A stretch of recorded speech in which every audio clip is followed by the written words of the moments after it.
جنازوں میں بھی موت کا تذکرہ ختم ہو گیا. میت کو اگر دفنانے کے لیے جا رہے ہیں گاڑی میں رکھ کے یا کندھے پہ تو بھی موت کا تذکرہ نہیں ہوتا. میت کو دفنانے کے لیے قبر میں ڈال رہے ہیں وہاں کھڑے ہو کر بھی موت کی باتیں بولو نا یار نہیں ہوتی. ہمیں یاد ہے بچپن میں جب میت دفنانے جاتے تھے نا تو کم از کم راستے میں موت کی باتیں ہو جاتی تھیں کہ یار ہم نے بھی مرنا ہے, کل ہم بھی لیٹے ہوئے ہوں گے. اب وہاں بھی نہیں ہوتی, دفنانے کے بعد بھی نہیں ہوتی, گھر آنے کے بعد بھی نہیں ہوتی. بس یہ کہ یہ ہوتی ہیں کہ کیوں مرے, کووڈ-19 سے مرے, ہارٹ اٹیک سے مرے, کولیسٹرول زیادہ ہو گیا تھا اس لیے مرے, خوراکیں اچھی نہیں ہیں اس لیے مرے, بیٹیوں کی ٹینشن سے مر گئے, وہ مرے. اپنے بارے میں بات کر رہا ہوں میں. آپ کہیں گے دن بھر تو ہم موت کی باتیں سنتے ہیں, لیکن اپنی موت کے اور سامنے والے کی موت کے تذکرے بولنے پر گورنمنٹ نے پابندی. ابھی تو زندہ ہے نا ماشاء, ابھی مرے تھوڑی ہیں. جب تک زندہ ہیں تو جواب تو دینا بھائی. تو ہماری مثال ایسے ہے جیسے میرے بیٹے نے, چھوٹے بچے نے ایک جنازہ دیکھا, اس کو کیا پتہ یہ میت کیا ہوتی ہے. مجھے آ کے کہنے لگا ابو آج میں نے ایک مرے ہوئے انکل دیکھے ہیں. مرے ہوئے انکل. اس کا خیال تھا انکلوں کی دو قسمیں, ایک چلتے پھرتے انکل, ایک لیٹے ہوئے انکل. تو یہ بھی انکل ہیں, مر گئے, تو یہ اس طرح بھی کوئی چیز ہوتی ہے. تو جیسے بچے کو تھوڑی پتہ ہے کہ یہ کیا ہو گیا, تو ہمارا حساب بھی ایسا ہے. جب کسی کو مرا ہوا ہم دیکھتے ہیں تو ہمارا خیال ہے یہ زندہ انکل ہیں اور یہ مرے ہوئے انکل ہیں. یہ زندہ انٹی ہیں, یہ مری ہوئی انٹی ہیں. یہ نہیں پتا کہ یہ مرنے کا مطلب ہے گئے. بحریہ ٹاؤن ہاتھ سے بولو نا کیا ہو گیا. میں آپ کے دلوں سے کھرچ کے انشاءاللہ بحریہ ٹاؤن نکال کے چھوڑوں گا. بتا دوں میں آپ کو, بہت مسلط ہوا ہوا ہے بحریہ ٹاؤن. اور ریاض ملک ہی نام ہے نا, ملک ریاض سوری, اگر وہ میرے بیان میں آیا تو اس کے دل سے بھی انشاءاللہ بحریہ ٹاؤن کھرچ کے نکالیں گے. تو مالک ہے, ہم اس کو کہہ رہے ہیں کہ بھائی تم غلط چیزوں سے دل لگا بیٹھے ہو. بزنس سے منع نہیں کر رہے ہم, بزنس سے تھوڑی منع کر, وہ تو صحابہ نے کیا ہے. دل نہیں لگانا. مٹی کے گھر ہیں, کچی مٹی ہے, گھروندے ہیں. مٹی سے دل بہلانے والے دنیا کے سب سے بڑے بے وقوف ہوتے ہیں. تبلیغ والے بڑی پیاری بات کہتے ہیں, کھڑی مٹی اور پڑی مٹی. جماعت میں نکلو نا تو کہتے ہیں جب بنگلوں میں جاؤ اور گشت کے لیے تو متاثر نہ ہو مٹی کی. دیر آر 2 types آف مٹیز. جب انگریزی میں تبلیغ ہوتی تو پھر یوں بیان ہوگا اس کو. ڈسٹ وہ اس کو کہتے ہیں, وہ گرد و غبار. تو دیر آر 2 types آف مٹیز. مٹیز کی کتنی قسمیں ہیں؟ 2. ایک پڑی ہوئی ہوتی ہے, ایک کھڑی ہوئی ہوتی ہے. اسی پڑی ہوئی مٹی کو تھوڑا لپائی پتائی کر کے بنا دو تو وہ ورلڈ ٹریڈ سینٹر بن جاتا ہے. تو اسی طرح انکل کی بھی 2 قسمیں. ہم سب انکل ہیں نا, اپنے سے چھوٹوں کے لیے ہم کیا ہیں؟ انکل ہیں. اور جتنی خواتین ہیں وہ اپنے سے چھوٹوں کے لیے انٹی ہیں. معذرت کے ساتھ میں خواتین کو انٹی نہیں کہہ رہا, وہ بیان چینل انسبسکرائب کر دیں گی یہ انٹی کا سن کے. آپ انٹی نہیں ہیں, آپ اپنے سے چھوٹیوں کے لیے انٹی ہیں, ویسے آپ انٹی نہیں. تو لیکن وہ اپنے سے چھوٹا کسی کو مانیں گی تو بولیں گی نا. مسئلہ یہ, اپنے سے چھوٹا کسی کو مانیں گی تو بولیں گی نا کہ میں تو کہتے ہیں سب سے چھوٹے تو دنیا میں ہم ہیں. اچھا خیر, تو مٹی کی 2 قسمیں ہیں, کھڑی مٹی, پڑی مٹی. تھوڑا سا گارا مٹی لگا کے بنا دو تو عمارت بن جاتی ہے. تو اسی طرح انکل اور انٹیوں کی بھی کتنی قسمیں ہیں؟ 2. ایک پڑے انکل اور ایک کھڑے انکل. ایک پڑی انٹی اور ایک کھڑی. ہم سب ابھی کھڑے انکل ہیں, چل پھر رہے ہیں. تھوڑے دنوں میں ہم کیا ہو جائیں گے؟ لیٹ جائیں گے. اعلان ہو جائے گا جی آج فلاں کا انتقال ہو گیا, آج فلاں کا انا للہ ہو گیا. آپ کی دینی خدمات, آپ کی بدماشیاں. کوئی بدماش دنیا سے جاتا ہے تو اس کی برائیاں ہوتی ہیں, مر گیا اچھا ہوا. کوئی اچھا آدمی جاتا ہے تو اس کی خوبیاں بیان ہوتی ہیں. لیکن وہ ہوتا پڑا ہے, وہ اب دوبارہ پولیس سے بھی نہیں اٹھ سکتا. پولیس والے اٹھا دیتے ہیں الحمدللہ. تو بات یہ چل رہی تھی میرے بھائی کہ ہم سارا دن صبح و شام مختلف قسم کے تذکرے کرتے رہتے ہیں. یہ بھی ہے, وہ بھی ہے, یوں بھی ہے, فلانا بھی ہے. ان تذکروں میں موت کا تذکرہ 0 ہوتا ہے, ذکر ہوتا ہی نہیں ہے موت کا. تو جیسے کبوتر بلی کو دیکھ کے کیا کر رہا ہے؟ آنکھیں بند. تو ہم بھی موت کے تذکرے سے کیا کر رہے ہیں؟ آنکھیں بند. کہیں بیٹھے ہوئے ہو نا, ذرا موت کا تذکرہ کرنے لگے, یار ایک دن پھٹے پہ ہم بھی لیٹے ہوئے ہوں گے, تو لوگ چپ کرا دیتے ہیں, یار کوئی اچھی باتیں کرو, ویسی ٹینشن میں ہے.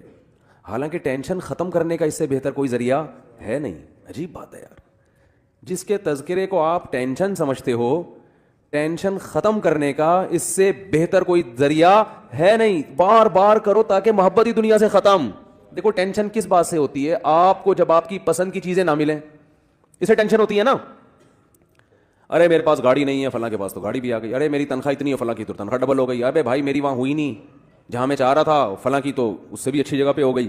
ارے بھائی یہ بیماری یہ ختم ہی نہیں ہو رہی. ارے بھائی میں موٹا کیوں نہیں ہو رہا. ارے بھائی میں دبلا کیوں نہیں ہو رہا. ارے بھائی میں, یہی پالی ہوئی ہے نا چیزیں ہم نے. ارے وہ لوگ بحریہ ٹاؤن میں 10 پلاٹ خرید کے بیٹھ گئے, ہمارے پاس 1 گز کی جگہ نہیں ہے, کرائے کے مکان پہ, وہ بھی مالک مکان ہر وقت تانے دیتا رہتا ہے. بھائی ان ٹینشنوں کا بہترین علاج ہے, مر جائیں گے سب, کیا ہو جائے گا؟ بولو نا, ختم. جب مر گئے تو کیا ہے؟ ارے جس کے پاس گاڑی ہے وہ کون سا یہاں رہے گا؟ فرعون کے پاس تو بڑا بہت کچھ تھا. اپنے جو ملک کا وزیر اعظم یا صدر ہوتا ہے اس سے تو آپ آگے نہیں جا سکتے نا. تو اپنے ملک میں دیکھ لو کتنے بڑے بڑے وزیر اعظم آئے, صدور آئے, کتنے بڑے بڑے آفیسر آئے, آ کے کہاں چلے گئے؟ فنا میں, ختم. کسی کا جہاز کریش ہو رہا ہے, کسی کو پھانسی پہ لٹکایا جا رہا ہے, کوئی اپنی موت مر رہا ہے, کوئی یہ ہو رہا ہے, کوئی وہ ہو رہا ہے. نبی صلی اللہ علیہ وسلم نے فرمایا اکثروا من ذکر ہادم اللذات الموت. فرمایا جو لذتوں کو توڑ دینے والی چیز ہے نا, موت, اس کو بہت کثرت سے یاد کیا کرو, اس کا تذکرہ کثرت سے کیا کرو. کیونکہ یہ ساری جو نعمتیں ہیں نا جن کو دیکھ دیکھ کے ہم جلتے کڑتے بھی رہتے ہیں, ڈپریشن میں بھی جاتے ہیں, یہ ساری لذتیں کیا ہونے والی ہیں؟ ختم. موت کے تذکرے سے ٹینشن جب ہوگی جب آپ دنیا کو مسافر خانہ سمجھ ہی نہیں رہے ہو. آپ سمجھ رہے ہو میں ہمیشہ یہاں رہوں گا, تو آپ اس خوش فہمی میں ہوتے ہو کہ میں موت کو بھلا دیتا ہوں, جوانی ہوگی آ جائے گی, اور میں یہی سمجھتا ہوں کہ میں ابھی کیا ہوں, زندہ ہوں تو کل بھی زندہ ہوں. اس سے آپ سمجھتے ہو کہ آپ کو خوشی ملے گی, حالانکہ یہ وقتی خوشی میں ایک بہت بڑا غم لپٹا ہوا آ جاتا ہے آپ کے ساتھ. وہ غم یہ آ رہا ہوتا ہے کہ پھر آپ ساری چاہتیں یہاں پوری کرنا چاہتے ہو. خوش ہمیشہ وہی ہوتا ہے جو زندگی کو, دنیا کو W11 سمجھے. ہاں, اس پہ پھر جن چڑیل بھوت بھی آئیں گے تو خوش ہوگا. جیسے ان صحابیہ کو نبی نے بتا دیا نا جنت کی ضمانت, تو انہوں نے کہا اسی میں خوش ہیں, کوئی بات نہیں, یہ بیماری ہے تو گزر جائے گی. دیکھو اگر وہ صحابیہ دعا مانگ لیتی یا رسول اللہ نہیں مجھے تو آپ شفا کی دعا کریں, میں یہ ٹینشن نہیں برداشت کر سکتی, تو شفا تو مل جاتی. لیکن شفا مل کے بھی موت, شفا نہ ملنے میں بھی موت, تو چلے گئے سارے دنیا سے. شفا مل جاتی تو بھی موت, بلکہ وہ نبی سے یہ دعا مانگتی کہ شفا بھی ملے, 500 سال کی زندگی بھی ملے, تو بھی اب تک کیا ہو چکا ہوتا؟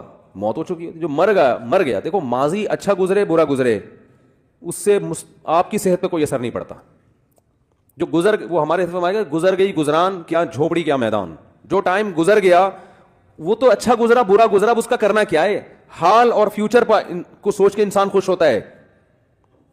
کتنی بڑی بات ہے جب میدان حشر قائم ہوگا تو وہ صحابیہ کو کوئی یہ فیصلہ کر سکتا ہے کہ ان کو معاذ اللہ ان کے بدعمالیوں کی وجہ سے ان کو سزا ملے؟ کوئی اگر بالفرض بدعمالی ہو, بالفرض کوئی سوچ سکتا ہے؟ اگر ایسا ہو تو وہ تو نبی کے پاس آئیں گے, آپ نے تو گارنٹی دی تھی. تو یاد رکھو یہ گارنٹی صرف ان صحابیہ کے لیے نہیں ہے, اصل میں اصول ہے کہ جو ٹینشنوں اور بیماریوں میں صبر کرتا ہے اس کے لیے جنت کی ضمانتیں ہیں. نبی صلی اللہ علیہ وسلم نے فرمایا قیامت کے دن انسان اپنے اعمال کو دیکھے گا, اتنا وزنی ترازو, وہ کہے گا یہ نیکیاں تو میں نے کی نہیں ہیں. تو اللہ فرمائیں گے تجھے دنیا میں جو مشکلات پہنچی اور تو نے صبر کیا, وہ سارا صبر اللہ نے نیکیاں بنا کے تیرے ترازو میں رکھ دیا. اور حدیث میں آتا ہے کہ صبر سے بڑھ کر, حدیث کا مفہوم ہے, کسی عمل کا وزن نہیں ہے. کوئی تہجد, کوئی مجاہد کی جو اتنی فضیلت ہے نا میدان جنگ میں لڑنے کی, اس لیے کہ صبر کرنا پڑتا ہے. جو لوگ اللہ کی راہ میں لڑتے ہیں, جہاد کرتے ہیں, وجہ کیا ہے؟ صبر بہت کرنا پڑتا ہے ان کو. تبھی قرآن نے کہا الصابرین فی البأساء والضراء وحین الباس, میدان جنگ میں صبر کرنے والے. تو وہاں بھی لڑتے ہوئے صبر کرنا پڑتا ہے. کوئی فوجی چاہے کسی بھی ملک کا ہو, میدان جنگ میں کبھی بھی خوش نہیں ہوتا. یہاں بے شک بہادری کے جوہر دکھا رہا ہوگا, یہ ہو گیا, لیکن وہاں جا کے وہ کہے گا بھائی جنگ ختم ہو کسی طرح سے. تو وہاں اللہ نے کتنی فضیلت بیان کی. اور اللہ نے ان مجاہدین کی دعاؤں کا تذکرہ کیا کہ میدان جنگ میں نکل کے جو ہمارے نیک بندے دعا مانگتے ہیں, ربنا افرغ علینا صبرا وثبت اقدامنا, اے اللہ صبر کی بالٹیاں ہمارے اوپر انڈیل دے. کیا عجیب الفاظ ہیں. یہ نہیں کہتے اللہ میدان جنگ میں ہمیں صبر دے دے, بھائی یہ صبر تو ہر جگہ ہو. عام حالات میں اللہ نے کہا کہ اللہ صبر کرنے والوں کے ساتھ ہے. جو عام پریشانی ہے, کسی کا ایکسیڈنٹ ہو گیا, یہ ہو گیا, تو وہاں حدیث میں آتے ہیں اللہ سے صبر مانگو. من یتصبر, جو اللہ سے صبر مانگتا ہے, یصبرہ اللہ, اللہ اس کو صبر کی توفیق دیتے ہیں. وہاں یہ الفاظ ہیں, ہلکے الفاظ ہیں. لیکن میدان جنگ میں جو لڑنے والے ہیں اللہ کی راہ میں, ان کے لیے یہ نہیں کہا کہ صبر مانگو, ان کو کہا کہ اللہ سے دعا مانگو، اے اللہ صبر کی بالٹیاں ہمارے اوپر انڈیل دے. افراغ عربی میں کہتے ہیں پانی کی بالٹی کسی کے اوپر ڈال دیا آپ نے، بہانا پانی. تو گویا صبر کو پانی فرض کیا گیا ہے اور اس کو ایک بالٹی میں رکھ کے ایسے انڈیل ہمارے اوپر. تھوڑا بہت صبر نہیں چلے گا یہاں پہ. وہ دشمن طاقتور ہے، وہ ٹینکوں بموں کے ساتھ چیتھڑے اڑا رہا ہے آپ کی آنکھیں بھی جا سکتی ہیں، آپ کی ٹانگ بھی جا سکتی ہے، آپ گرفتار بھی ہو سکتے ہو. کتنی ٹینشنیں ہیں اور یہ جنگ کب ختم ہوگی یہ بھی پتہ نہیں ہے. تو اللہ نے فرمایا وہاں یہ دعا مانگتے ہیں افرغ علینا صبرا، نیک لوگ دعا مانگتے ہیں اللہ ہمارے اوپر صبر کی بالٹیاں انڈیل دے. تو کس قدر، تو اللہ نے کیوں جنت، حدیث میں آتا ہے من قاتل فواق ناقۃ، جو اونٹنی کا عرب لوگ دودھ نکالا کرتے تھے نا، تو دودھ جیسے ہی ختم ہوتا ہے اس کو چند سیکنڈ کے لیے چھوڑتے ہیں تاکہ تھوڑا سا دودھ دوبارہ جمع ہو جائے، پھر دوبارہ نکالتے ہیں. تو آپ صلی اللہ علیہ وسلم نے فرمایا جس نے اللہ کی راہ میں قتال کیا، لڑا اتنی دیر جتنی دیر میں اونٹنی کے دودھ کو دھونے کے لیے چھوڑا جاتا ہے، چند سیکنڈ ہوتے ہیں، وجبت لہ الجنہ، اس نے جنت اپنے اوپر واجب کر لی. تو کیوں ہے بھائی یہ فضیلت؟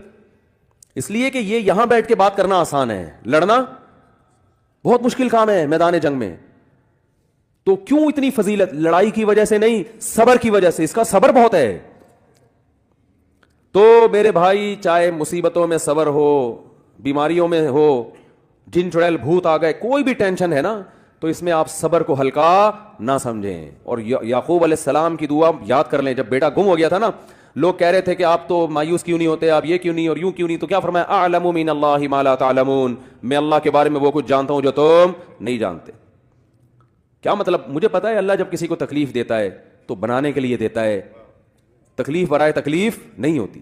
تو مسلمان کے لیے حدیث میں آتا ہے کہ نبی صلی اللہ علیہ وسلم نے فرمایا مسلمان کو جب تکلیف پہنچتی ہے اس کے درجات بلند، وہ تکلیف اس کو بنانے کے لیے. اور منافق کو جب تکلیف پہنچتی ہے تو تکلیف برائے تکلیف ہوتی ہے. وہ حدیث کا مفہوم ہے، پورے الفاظ انشاءاللہ میں سناؤں گا کسی وقت.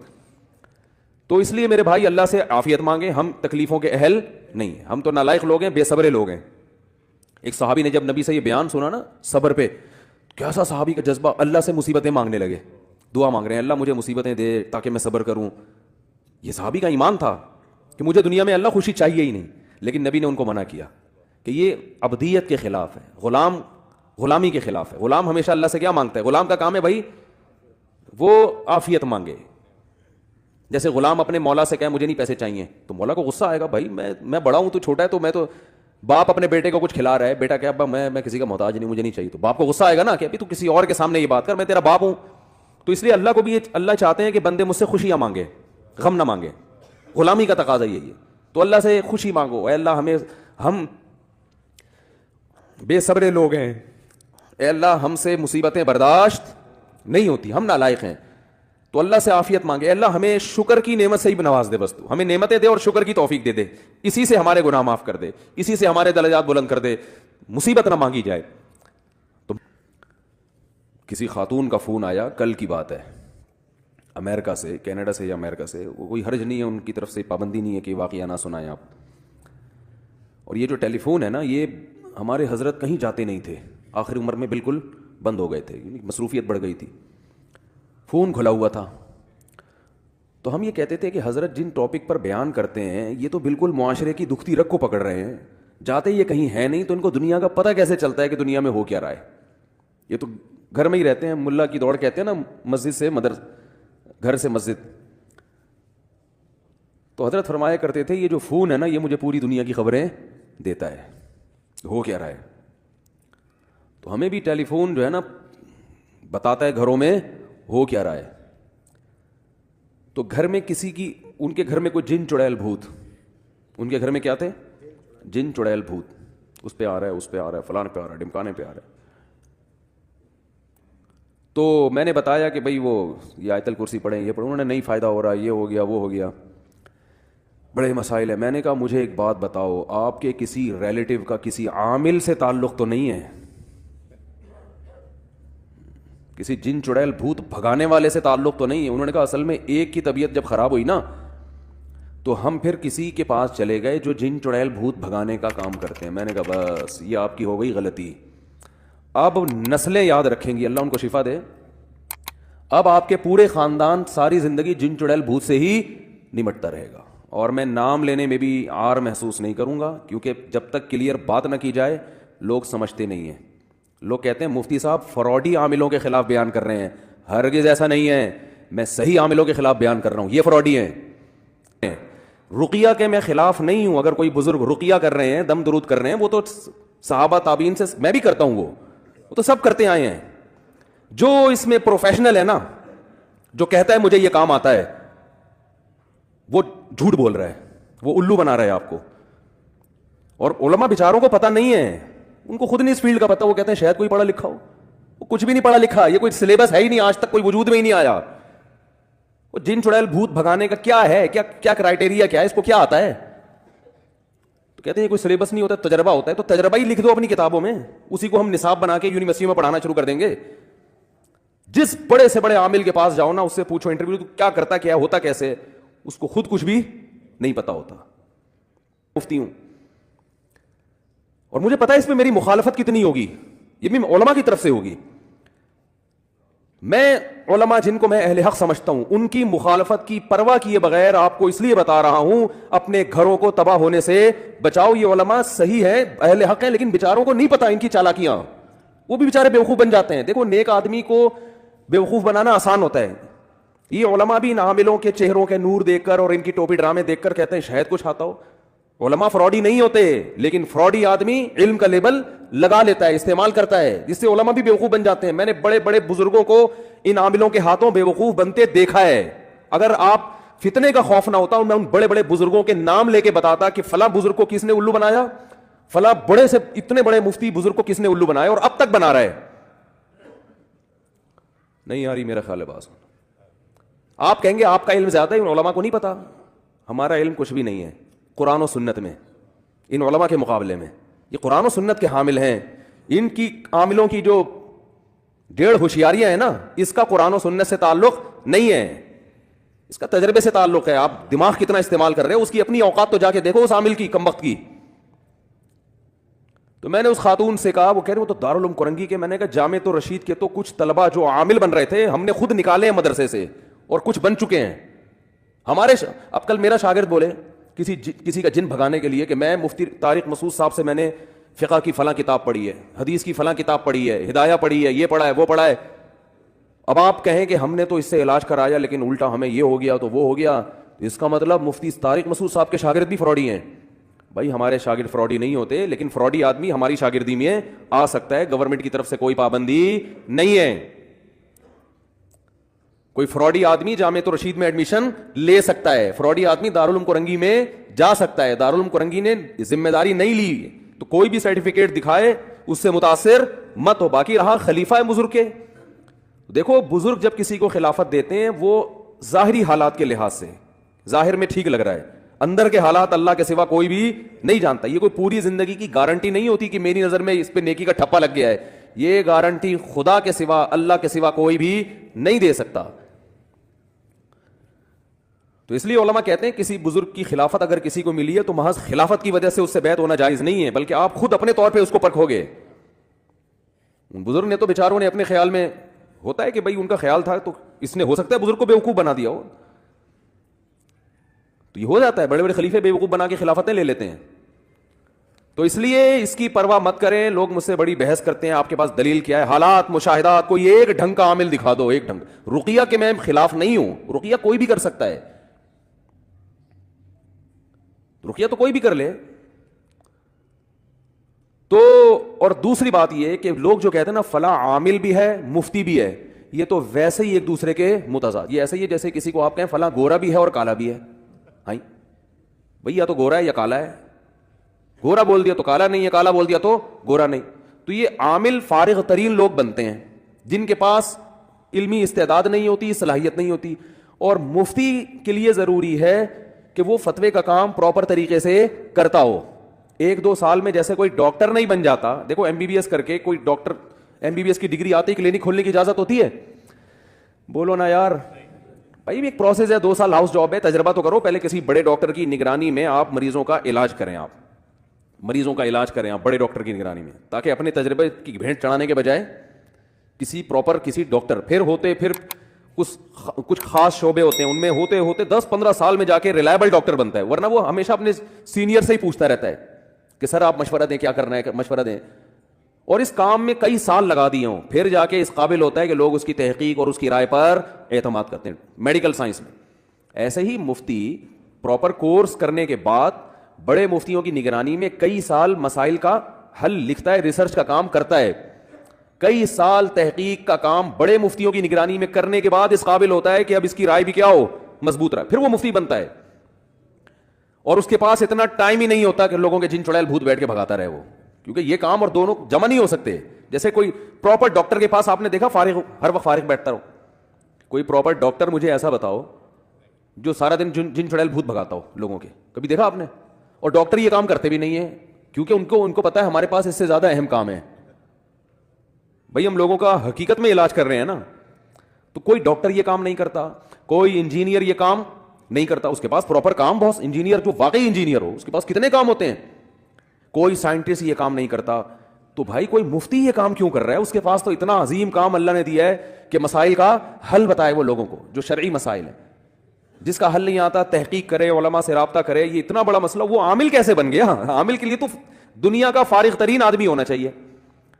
تو مفتی کا جو مفتی ہے وہ عامل نہیں ہو سکتا, جو عامل ہے وہ مفتی نہیں ہو سکتا. ہمارے اپنے بہت سے دوست ناراض ہو جاتے ہیں میری بیان سن کے, لیکن میرے بھائی اگر میں نے اتنے صاف انداز میں نہیں بتایا نا, تو یہ جو لوگوں کے گھر برباد ہو رہے ہیں, قیامت کے دن اللہ میرا گریبان پکڑے گا کہ تو نے, اور میرے شیخ حضرت مفتی رشید احمد صاحب کا اسٹائل اس سے بھی زیادہ خطرناک تھا. لوگ کہتے ہیں آپ کا یہ تفرد ہے, کوئی تفرد نہیں ہے ہمارا. لوگ کہتے ہیں مولانا اشرف علی تھانوی نے بھی تو اعمال بتائے ہیں, تو ہم کب رقیہ کے خلاف ہیں بھائی؟ تو رقیہ تو کر لو نا, اسی کتاب سے دیکھ کے رقیہ کر لو, اس میں کیا جا رہا ہے؟ تو عامل اور مفتی جمع نہیں ہو سکتے. تو میں نے اس خاتون سے کہا, بیچاری بہت پریشان یہ ہو گیا, اور پاکستان میں ہوا, کینیڈا میں نہیں ہوا. آپ دیکھ لو کینیڈا میں جنات نہیں ہیں, نہ امریکہ میں اتنے, سعودی عرب میں تو ہے ہی نہیں, لیکن یہاں کے عامل سعودی عرب والوں کو جا کے خراب کر رہے ہیں, قطر, کویت, ان جگہوں پہ جا کے یہاں کے عامل ان عربوں کو خراب کر رہے ہیں شرعی رقیوں کے نام پہ. کہ ہم جو ہے نا, میں جب مسقط میں تھا تو مسقط کے مفتی اعظم سے میری ملاقات تھی, مسقط کے مفتی اعظم سے. ان کو بتایا کہ بھئی جامعۃ الرشید کے ہیں, وہ بڑے, اللہ ان کو جزائے خیر دے, بڑا اکرام کیا انہوں نے. ہمیں 2 منٹ کی ملاقات ہوئی, انہوں نے مجھے اگلے دن لنچ پہ بلایا. اب مسقط کا مفتی اعظم کا جو لنچ ہے وہ تو آپ کو پتہ ہے کیا, وہ تو حکومتی لیول پہ ان کی بڑی وہ ہوتی ہے. اگلے دن انہوں نے مجھے بلا لیا کہ آپ نے ظہر کا کھانا ہمارے ساتھ کھانا. ہماری نیت کھانے کی نہیں ہوتی الحمدللہ, ملاقات کی ہوتی ہے کہ چلو اس بہانے ملاقات ہو جائے گی. میں پہنچ گیا ان اپنے دوستوں کے ساتھ جو بھی ہمارے میزبان تھے. ظہر کی نماز ہم نے وہیں پڑھی مسجد میں. ظہر کے بعد انہوں نے ہمارے لیے کھانے کا انتظام کیا ہوا تھا. اب ہم جانے لگے ہیں تو 2 بندے ٹکر گئے جو بن بلائے آئے تھے, عربی تھے, کویت سے آئے تھے, بن بلائے نا. وہ ان کو کہ بھی ہم بھی آئے ہیں آپ سے بات کرنی ہے. وہ انہوں نے کہا آپ نے ٹائم تو لیا نہیں؟ نہیں جی ہمیں بہت ضروری کام ہے. اب ظاہر ہے انہوں نے کہا چلو آ جاؤ, آپ بھی آ جاؤ, کھانا کھا لو آ کے ہمارے ساتھ, کھانے کا ٹائم ہے. تو انہوں نے کرام کیا. یہ دونوں عربی, ان کو اردو نہیں آتی تھی, اور عربی میں لگے ہوئے ہیں. مجھے پتہ چل گیا کہ یہ کمبخت عامل ہیں, وہاں کے مفتی اعظم سے پرمیشن لینے آئے تھے کہ ہمیں یہاں اپنی دکان کھولنے کی, جن چڑیل بھوت بھگانے کی جو دکان ہے نا اس کے کھولنے کی ہمیں مسقط میں اجازت دے دیں آپ. سارا میرا جو ٹائم تھا نا ان کے ساتھ بات چیت کا, وہ یہ پی گئے. اب ظاہر ہے وہ مصروف آدمی ہے, اور وہ شرم اور مروت میں ان کمبختوں کو بھگا بھی نہیں رہے ہیں. اور وہ کمبخت یہ بھی نہیں دیکھ رہے کہ یار یہ بندہ پاکستان سے آیا ہوا ہے ملنے کے لیے, اس کو بات کرنے دو. نہ پہلے جا کے انہوں نے مفتی اعظم کو مکھن لگایا ہے. یہ سارے عاملوں کا طریقہ واردات ہوتا ہے کہ آپ اتنے نیک, آپ اتنے بڑے, آپ اتنے, وہ ایسے ٹائٹ آدمی وہ اس مکھن گیری میں نہیں آیا. مکھن میں, اور ہم شرعی طریقے سے رقیہ کرتے ہیں اور ہمیں آپ کی پرمیشن چاہیے ہم یہاں, تاکہ اس میں اچھا ان کا سب کا ہوتا ہے جاری لوگوں سے. دیکھیں اگر آپ ہمیں نہیں کرنے دیں گے, 2 نمبر لوگ اس کام میں بہت گھسے ہوئے ہیں. یہ ان کو سمجھا رہے ہیں نا مفتی اعظم, 2 نمبر لوگ, ورنہ 2 نمبر لوگ ہیں.